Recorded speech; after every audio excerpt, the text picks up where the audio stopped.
बिस्मिल्लाहिर्रहमानिर्रहीम। अस्सलामु अलैकुम वरहमतुल्लाहि वबरकातुहू। उम्मीद करती हूँ कि तमाम देखने वाले खैर वाफियत से होंगे, अल्लाह ताला की रहमतों के साए में होंगे। तो मेरा उन्वान अहादीस नबी सल्लल्लाहु अलैहि वसल्लम मौजू चल रहा था बीमारियों का बयान, जिसका हवाला बुखारी शरीफ की किताब। तो आज की हदीस है, सहाबी कैस बिन अबी हाजिम बयान करते हैं कि एक मरतबा एक सहाबी खबाब बिन अर्त जो कि सख्त बीमार थे, हम उनकी अयादत को तशरीफ़ लेकर गए और हमने देखा कि उनके पेट पर 7 दाग लगे हैं। और जब हम उनके पास बैठे तो उन्होंने हमसे फरमाया कि वो सहाबी अच्छे थे जो आका अलैहिस्सलाम के ज़माने में थे और गुज़र गए। बेशक उनके अमाल ने उन्हें बहुत फ़ायदा दिया और दुनिया उनके अजर सवाब को ना घटा सकी। और हमें देख लो कि हमारे पास सिवाय उस माल के कुछ नहीं कि जिससे मट्टी और महल के और कुछ हासिल नहीं कर सकते। कैस बिन अबी हाजिम बयान करते हैं कि जब हम उनसे एक मरतबा दोबारा मिलने के लिए गए तो वो एक दीवार खड़ी कर रहे थे, यानी इमारत की दीवार बनवा रहे थे। तो उस वक्त वो कहने लगे कि काश नबी करीम सल्लल्लाहु अलैहि वसल्लम ने हमें मौत की तमन्ना करने से ना रोका होता तो मैं आज मौत की ख्वाहिश कर रहा होता, क्योंकि हमारे पास सिवाय इस माल के और कुछ ऐसा नहीं है कि जिसे हम इस कमबख्त दीवार के बनाने पर लगा रहे हैं, जिससे हमें कुछ फ़ायदा हासिल ना होगा। इस हदीस मुबारका की वजाहत ये कि सहाबी कैस बिन अबी हासिम बयान करते हैं कि एक मरतबा वो अपने अहबाब के साथ किसी दूसरे सहाबी जिनका नाम खबाब बिन अर्त था उनके पास उनकी अयादत को तशरीफ़ ले गए और उन्होंने देखा कि सहाबी खबाब बिन अर्त अपनी तकलीफ़ की शिद्दत में आकर अपने इलाज के लिए उन्होंने अपने पेट के ऊपर 7 किस्म के दाग लगवाए हुए थे, जो कि उस वक्त इलाज व मुआलजा से मुतअल्लिक़ थे। और फिर फरमाते हैं कि वो सहाबी जो बीमारी की हालत में थे वो हमसे कहने लगे कि हमारे पास अमाल के सिवा कुछ नहीं है, क्योंकि वो अपनी तकलीफ़ और बीमारी की शिद्दत की इंतहा को पहुँचे हुए थे और उनको लगता था कि मौत करीब है और हमारे पास अमाले सालिहा मौजूद नहीं है। बेशक हमसे बेहतर तो वो सहाबी थे जो आका अलैहिस्सलाम के ज़माने में गुजर चुके।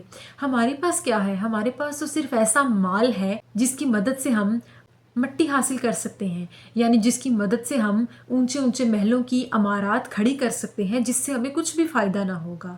और वो जो आका अलैहिस्सलाम के ज़माने के लोग थे, उस दौर के जो सहाबी थे, वो बेहतर थे कि उनके अमाल नेक थे। वो अपने साथ बहुत सारे नेक अमाल लेकर गए और हमारे पास सिवाय इस माल के कुछ नहीं कि हम अपनी इमारतें खड़ी कर सकें। और फिर सहाबी बयान करते हैं कि फिर हम इन सहाबी से एक बार दोबारा मिलने गए और उस वक्त वो सहाबी दीवार बनवा रहे थे, किसी इमारत की दीवार को तमीर करवा रहे थे। और उस दौरान वो बोले, काश आका अलैहिस्सलाम ने हमें मौत की तमन्ना से ना रोका होता तो आज मैं मौत की तमन्ना कर चुका होता, यानी दुआओं में अपनी मौत को मांग रहा होता कि ऐसी ज़िंदगी से बेहतर है कि मौत आ जाए, ऐसे अमाल से बेहतर है कि मौत आ जाए कि हमारे पास सिवाय माल के कुछ नहीं कि जिससे हम ऊंची ऊंची इमारत की दीवारें खड़ी करते हैं जो कि दुनिया ही में रह जाएगी और हमें इस पर कुछ भी अजर सवाब हासिल ना होगा, जो कि हमारी आकबत के लिए काफ़ी नहीं है। हमारे पास उन सहाबियों जैसे अमाले सालिहा नहीं है जो कि आका अलैहिस्सलाम के ज़माने के थे। यानी इस हदीस पाक से हमें ये सबक मिलता है कि सहाबी खबाब बिन अर्त बयान करते हैं अपनी बीमारी की शिद्दत में कि अगर मौत की तमन्ना करना जायज़ होता कि इस दुनिया में ज़िंदगी गुजारने के बजाय मौत की तमन्ना करता और गुजर जाता, ना ही मुझे ये तकलीफ़ बर्दाश्त करनी पड़ती, ना ही इस माल से अमारात तैयार करवानी पड़ती कि जिनका मुझे कुछ भी फ़ायदा नहीं और बेशक ये इसी दुनिया में रहने वाली चीज़ें हैं। और फिर उन्होंने उस सहाबी की मिसाल दी जो कि आका अलैहिस्सलाम के ज़माने थे, जिन लोगों ने आका अलैहिस्सलाम का ज़माना पाया। बेशक वो लोग सहाबी थे और अच्छी मौत, अच्छी ज़िंदगी पा कर गए। तो हमें इनकी बातों से ये सबक हासिल होता है, इस दुनिया का मालो मता इसी दुनिया में रह जाएगा। असल चीज़ तो आखिरत की कमाई है कि हम दुनिया में कुछ ऐसा करके जाएं जिससे दुनिया में तो फ़ायदा हो ही, लेकिन आखिरत में हमें ज़्यादा फ़ायदा हो, जो चीज़ हमें मौत के बाद काम आए और हमें मौत के वक्त भी हमें इस बात की परेशानी ना हो कि हमारे पास माल के सिवा तो कुछ नहीं, हमारे पास तो अमाल ही नहीं, यानी हमें अपने अमाल की वजह से परेशानी ना उठानी पड़े।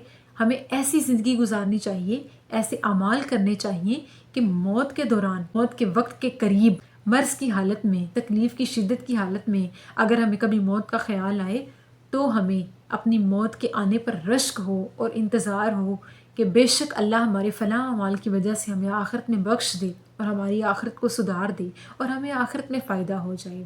بے شک اس دنیا کی ہر چیز اس دنیا ہی میں رہ جانے والی ہے۔ دنیا کا مال و متاع، دنیا میں ضروریات کی چیزوں کو بناتے اور خرید و فروخت کرتے ہیں، یہ سب کچھ دنیا میں رہ جائے گا۔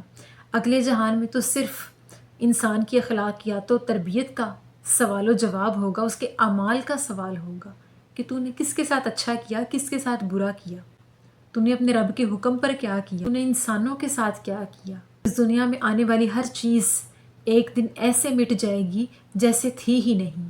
تو اللہ تعالیٰ سے دعا ہے کہ اللہ پاک ہمیں نیک اور صالح اعمال کرنے کی توفیق عطا فرمائے اور ہمیں ہر قسم کے مرض سے بچائے اور ہمیں آقا علیہ الصلوۃ والسلام کے احکامات اور تعلیمات کی پیروی کرنے کی توفیق عطا فرمائے۔